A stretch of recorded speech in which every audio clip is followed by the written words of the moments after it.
Buletin Didik 26 September bersama saya Khairi Hazwan Muhammad Asri. Assalamualaikum dan salam sejahtera. Kementerian Pendidikan KPM mempertimbangkan tindakan memindahkan guru yang menolak vaksin COVID-19 jika didapati tindakan itu mengganggu proses pengajaran dan pembelajaran PDP. Menteri Kanan Pendidikan Datuk Dr. Razi Jidin berkata, pertukaran negeri antara solusi yang terpaksa dilakukan bagi memastikan keselamatan murid-murid. Ya, itu satu contoh ya. Jadi bagaimana kita nak teruskan pengajaran dan pembelajaran dalam konteks tersebut? Ada juga guru yang merupakan satu-satunya guru yang mengajar mata pelajaran tersebut tak nak divaksinkan. Ya. Ada yang 2 orang je, dia kebetulan mengajar mata pelajaran tersebut, dua-dua tak nak divaksinkan. Jadi kalau ini berlaku, maknanya ianya akan menjejaskan pengajaran anak-anak kita di sekolah. Sebab itu untuk demi kepentingan perkhidmatan maka kita akan ambil tindakan untuk buat masa ini kita sedang melihat ya bagaimana kita boleh bawa keluar guru ini dan tukarkan ke mereka ke tempat-tempat yang lebih sesuai. Dalam perkembangan lain, Datuk Dr. Razi menjelaskan, Majlis Keselamatan Negara MKN telah meluluskan permohonan bagi permulaan sesi persekolahan kelas peperiksaan di negeri Kedah. Ini kerana Kedah masih di bawah fasa 1 Pelan Pemulihan Negara. Dalam konteks ini ada satu kohort yang mana akan menduduki peperiksaan pada akhir bulan Oktober. Jadi kohort ini mereka perlu membuat persediaan, perlu berjumpa dengan guru-guru untuk membuat persediaan akhir. Apabila kita lihat keadaan ini, di mana semua negeri dah berpindah ke fasa 2 sekurang-kurangnya. Maknanya tinggal Kedah sahaja, dan kohort ini akan menduduki peperiksaan hujung bulan ini. Maka kita memohon kepada pihak MKN supaya dibenarkan. Beliau berkata demikian semasa mengadakan lawatan ke College Vocational Langkawi. Untuk rekod, Langkawi adalah satu-satunya daerah yang diletakkan di bawah fasa 4 PPN di bawah inisiatif Projek Rintis Gelembung Pelancongan. Dalam pada itu, menerusi perkongsian di Facebook, Datuk Dr. Razi meneruskan tinjauan persediaan sekolah di Pulau Langkawi hari ini untuk pembukaan sesi persekolahan secara bersemuka pada 3 Oktober ini. Beliau meninjau 2 buah sekolah iaitu Sekolah Kebangsaan Kuala Teriang yang mempunyai 635 murid dan SK Kedawang 788 murid termasuk prasekolah. Datuk Dr. Razi turut menekankan, walaupun sekolah belum menerima kehadiran murid pada peringkat awal pengoperasian, pihak pentadbiran perlu membuat persiapan awal untuk memastikan persekitaran sekolah teratur dan selamat sebelum murid kembali belajar secara bersemuka. Tambah beliau, dalam apa jua keadaan, keselamatan murid sentiasa diberi keutamaan. Datuk Dr. Razi turut meninjau tapak pembinaan Dewan Terbuka Berbumbung di 2 sekolah berkenaan dan berharap pembinaan yang dijangka bermula pada Disember ini dapat memberi manfaat untuk warga sekolah. 30.1% daripada keseluruhan 2.53 juta murid berusia 12 hingga 17 tahun di seluruh negara telah menerima dos pertama vaksin COVID-19 sehingga semalam. Menurut Timbalan Menteri Pendidikan 1 Datuk Dr. Mah Hang Sun, daripada jumlah itu juga 4.4% murid telah lengkap 2 dos vaksin yang dilaksanakan di 687 pusat pemberian vaksin awam, sekolah, institusi pengajian tinggi, klinik kerajaan dan balai polis. Peratusan murid berusia 16 hingga 17 tahun yang sudah menerima dos pertama juga mencapai 63.3% daripada 834,857 orang.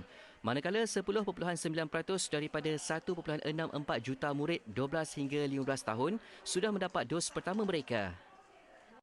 Kita tidak akan menghalang mereka daripada hadir ke sekolah.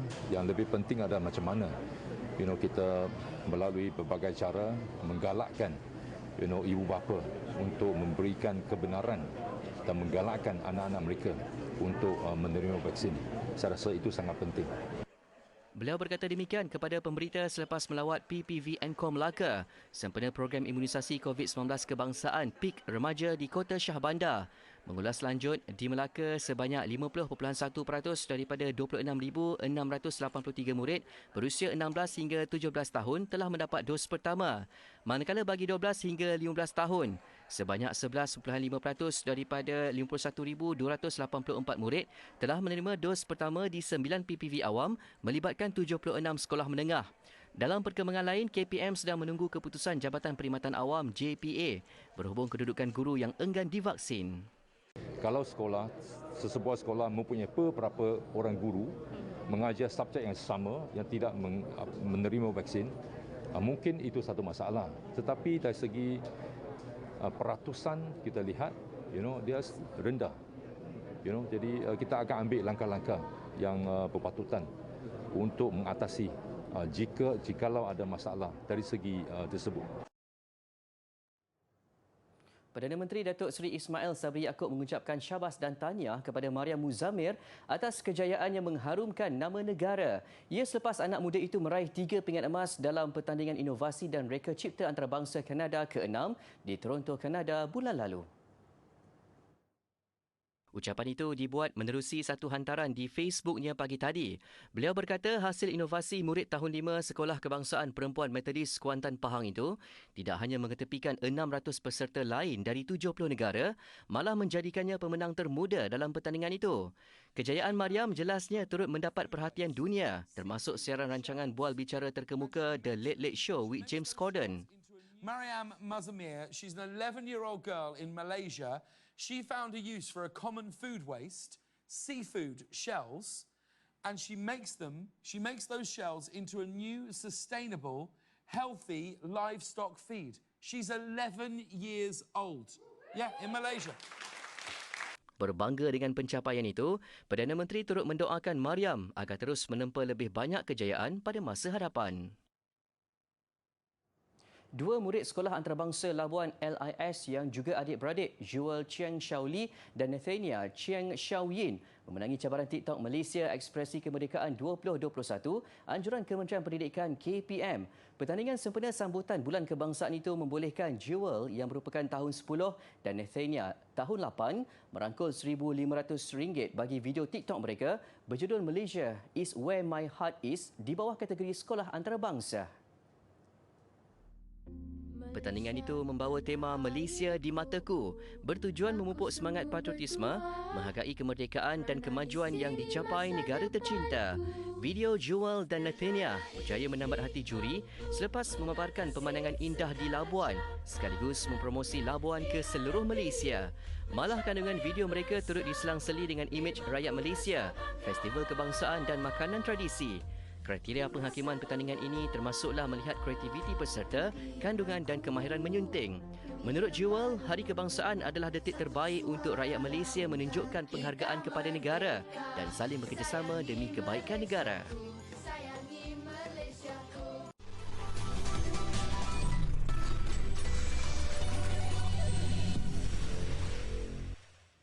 Kembali di Buletin Didik, 3 institusi pengajian tinggi awam di Terengganu yang dijadikan sebagai pusat kuarantin dan rawatan berisiko rendah PKRC telah ditutup sepenuhnya.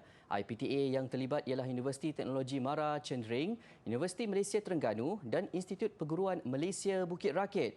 Penutupan PKRC itu berikutan pengoperasian semula IPT tidak lama lagi. Sehubungan itu, Jabatan Kesihatan Negeri Terengganu membuka PKRC baru iaitu di Kompleks Sukan Tertutup Gong Badak. Pesakit yang dikuarantin di 3 PKRC IPT yang ditutup akan dipindahkan ke PKRC berkenaan yang boleh memuatkan 1,200 pesakit COVID-19. Pengarah Jabatan Kesihatan Terengganu Datuk Kasamani Embung berkata, PKRC di Kompleks Sukan Gong Badak mula beroperasi hari ini. Mulai hari ini kita ada 6 PKRC yang akan beroperasi, di mana satunya kita mula beroperasi pada hari ini iaitu PKRC Stadium Tertutup Gong Badak. Di mana pembukaan PKRC Stadium Tertutup Gong Badak ini adalah ekoran daripada penutupan PKRC kita di UMT, di UiTM Cendering dan juga di IPG Sultan Mizan. Beliau berkata demikian di program pemberian vaksin kepada orang asli di Sungai Pergam. Seramai 327 orang asli di penempatan itu menerima suntikan vaksin CanSino. Raja Pemaisuri Agung Tunku Hajah Azizah Aminah Maimunah Iskandariah berkenan berangkat melawat Museum Victoria and Albert di United Kingdom dalam atur cara lawatan baginda di negara itu. Dalam lawatan selama 2 jam bermula 11.30 pagi itu, Seri Paduka berkenan menerima sembah taklimat mengenai muzium yang menempatkan khazanah seni dan artifak reka bentuk kreativiti manusia milik Britain berusia 5,000 tahun. Istana Negara menerusi kenyataan di laman Facebook memaklumkan, turut mengiringi baginda ialah isteri Pesuruhjaya Tinggi Malaysia ke United Kingdom, Nur Aini Abdul Rahman. Lawatan ke Muzium Victoria dan Albert itu adalah antara atur cara lawatan khas yang di-Pertuan Agong Al-Sultan Abdullah Riayatuddin Al-Mustafa Billah Shah dan Raja Pemaisuri Agong ke UK selama 10 hari bermula 17 September lepas. Usai lawatan khas itu, Seri Paduka berdua berkenan beristirahat di London bermula 27 September dan dijadual berangkat pulang ke tanah air pada 23 Oktober. Baik, berusia 131 tahun pada 1 Ogos lalu menjadikan Majlis Perbandaran Klang MPK sebagai pihak berkuasa tempatan PBT tertua di negara ini. Selaras dengan misi menjadikan Bandar Klang sebagai bandaraya diraja, MPK sentiasa berusaha membangunkan bandar itu tanpa melupakan warisan dan sejarah. Susulan itu, ia melancarkan 3 siri webinar membincangkan sejarah warisan Klang. Menurut Yang di-Pertuanya Dr. Ahmad Fazli Ahmad Tajuddin, menjadi tanggungjawab MPK menjaga sejarah dan warisan Bandar Klang ketika membangunkan bandar itu.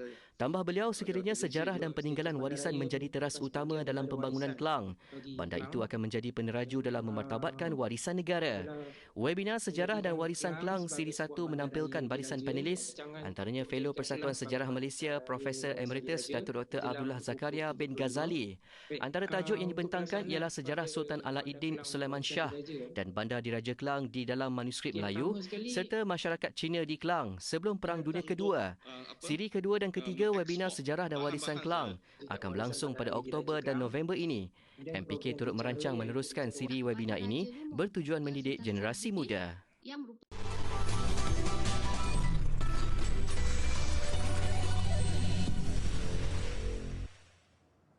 Menjadi kelaziman apabila menghampiri musim tuaian padi di utara tanah air, ada sahaja yang direncana bagi mengisi masa terluang.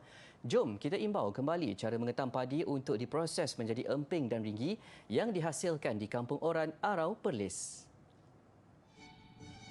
Emping dan ringgi adalah makanan ringan tradisional yang amat dekat dengan keluarga petani, terutama di sebelah utara tanah air.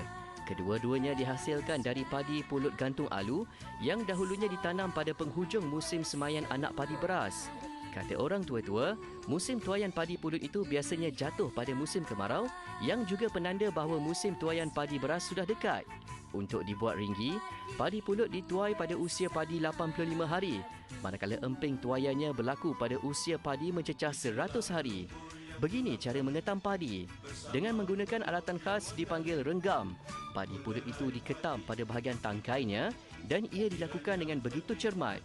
Cara memegangnya, 2 jari iaitu kelingking dan manis berada di bawah bagi memegang renggam, manakala 3 lagi jari masuk rapat ke bahagian pisau. Namun pada hari ini ada yang menggunakan gunting menggantikan renggam kerana sukar untuk mendapatkannya di pasaran tempatan.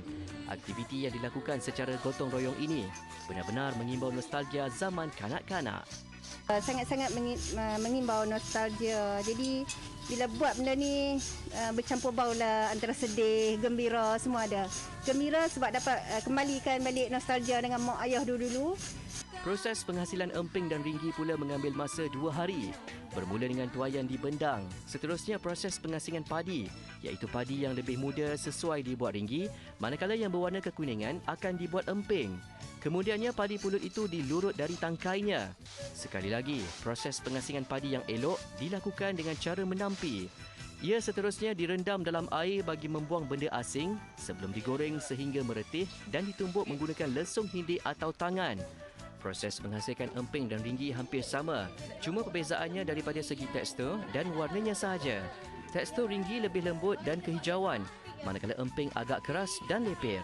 Kelapa muda yang dikukur, digaul bersama secubit garam bagi menaikkan rasa berlemak manisnya. Yang kalau sedap tu ringgi lah yang paling sedap. Sebab dengan, kalau kata yang hijau tu dengan lembut dia, dengan manis dia. Kalau kata emping tu dia agak keras sikit kan, walaupun dia manis. Proses ini lazimnya dilakukan secara bergotong royong bersama ahli keluarga terdekat. Besar harapan keluarga agar tradisi ini diteruskan serta tak luput ditelan zaman.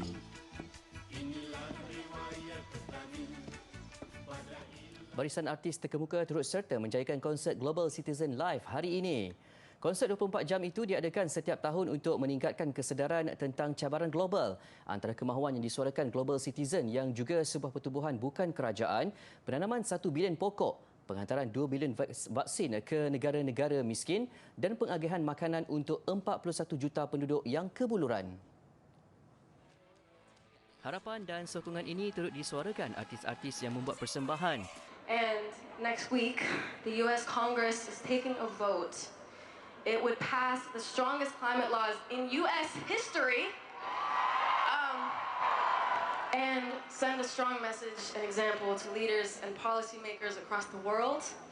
Selain komitmen daripada pemimpin dunia, ahli politik, syarikat global dan aktivis yang mengajak orang ramai untuk sama-sama menderma bagi tujuan itu.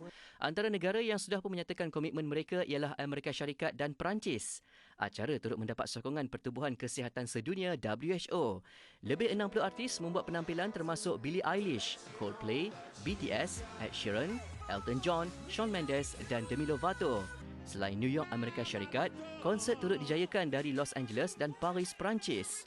Manakala persembahan rakaman dibawakan dari London, Itali dan Korea Selatan. Kala aerosol yang merupakan zarah-zarah halus yang bersaiz kurang daripada 10 mikron dan boleh bergerak jauh untuk beberapa meter di udara sebelum jatuh ke sebarang permukaan. Aerosol ini boleh kekal berlegar di udara untuk satu tempoh masa yang lebih panjang bergantung kepada aliran udara semasa. Aerosol yang sangat halus juga berukuran lebih kurang dari 5 mikron. Apabila ianya disedut, boleh menembusi ruang pernafasan dan bergerak lebih jauh ke ruang alveolar di paru-paru sehingga boleh menyebabkan radang paru-paru. Manakala zarah aerosol yang berukuran 6 dan kurang dari 10 mikron pula akan melekat pada kerongkong dan cabang trakea pada seseorang.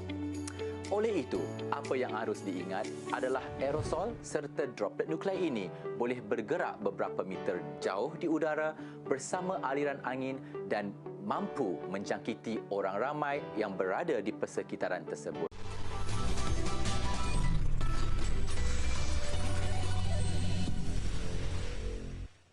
Masih di Buletin Didik. Terus kita ke laporan sukan. Dibatalkan pada tahun 2020 akibat penularan wabak COVID-19, saingan berprestij Piala Malaysia kembali menemui peminat bola sepak tanah air. Memasuki edisi ke-100, 4 perlawanan berlangsung malam ini. Antara yang beraksi pasukan yang dianggap sinonim dengan tradisi Piala Malaysia, juara 33 kali Selangor. Juga dinantikan sentuhan jurulatih baru Sabah FC yang juga bekas pengendali berpengalaman skuad kebangsaan Dato' Ong Kim Swee. Mengakhiri cabaran di tangga ke-9 Liga Super musim ini, penampilan Sabah FC di bawah bimbingan Dato' Ong Kim Swee yang menggantikan kurniawan Dwi Yulianto sememangnya ditunggu, khasnya buat penyokong bola sepak Sabah. Apatah lagi, Dato' Kim Swee bukan asing di hati peminat Sabah. Pernah menyarung jersey negeri itu dari 1994 hingga 1998. Tidak meletakkan sebarang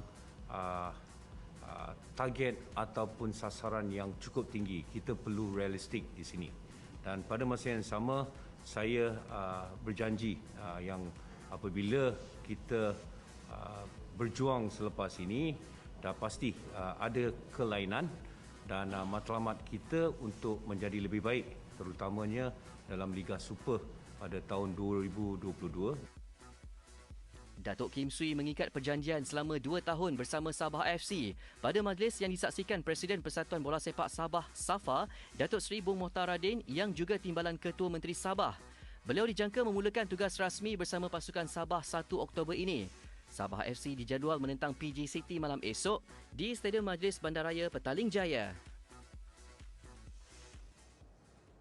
16 pasukan yang dibahagikan kepada 4 kumpulan pastinya sudah sedia beraksi. 11 daripadanya ialah pasukan Liga Super, selebihnya pasukan Liga Perdana. Kepada penyokong setia Liga Tempatan, sama-sama kita imbas pasukan-pasukan bertanding dan 4 perlawanan yang berlangsung malam ini.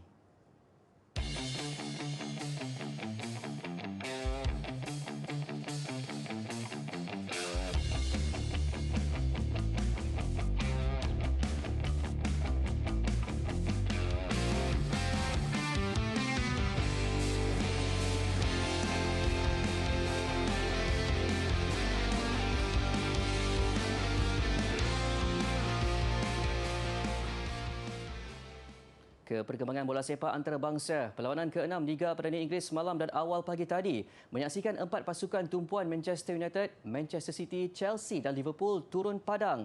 United dan Chelsea gagal memanfaatkan kelebihan di gelanggang sendiri, manakala City ceria ketika Liverpool menarik nafas lega membawa pulang satu mata. Beraksi di Stamford Bridge, Chelsea tewas menerusi jaringan tunggal City hasil jaringan Gabriel Jesus pada minit ke-53. Nasib sama menimpa Manchester United apabila akur jaringan lewat Aston Villa menerusi Courtney House. Manakala Brentford mencemaskan Liverpool apabila masih mampu bangkit selepas 2 kali ketinggalan. Selepas 6 perlawanan, Liverpool di tangga teratas cuma berkelebihan satu mata. City, Chelsea dan United pula terus bersaing dengan masing-masing terikat 13 mata. Beralih ke saingan Bundesliga Jerman, jentera serangan Borussia Dortmund nyata tampak tumpul tanpa kehadiran penyerang utama Erling Haaland yang cedera menentang Borussia Mönchengladbach di arena lawan. Dortmund tewas menerusi jaringan tunggal Denis Zakaria minit ke-37. Menambah malang Dortmund apabila turut kehilangan Mahmud Dahoud yang dibuang padang selepas menerima 2 kad kuning. Sementara itu, pada aksi Liga Eredivisie Belanda, Ajax menundukkan Groningen untuk mengekalkan rekod tanpa kalah selepas 6 perlawanan. Ajax membuka jaringan 5 minit sebelum rehat menerusi tandukan Edson Alvarez. 11 minit pada babak kedua, Ajax mengukuhkan kedudukan hasil jaringan Anthony dan Nusir Mazrui melengkapkan kemenangan Ajax menerusi gol ketiga pada minit ke-81.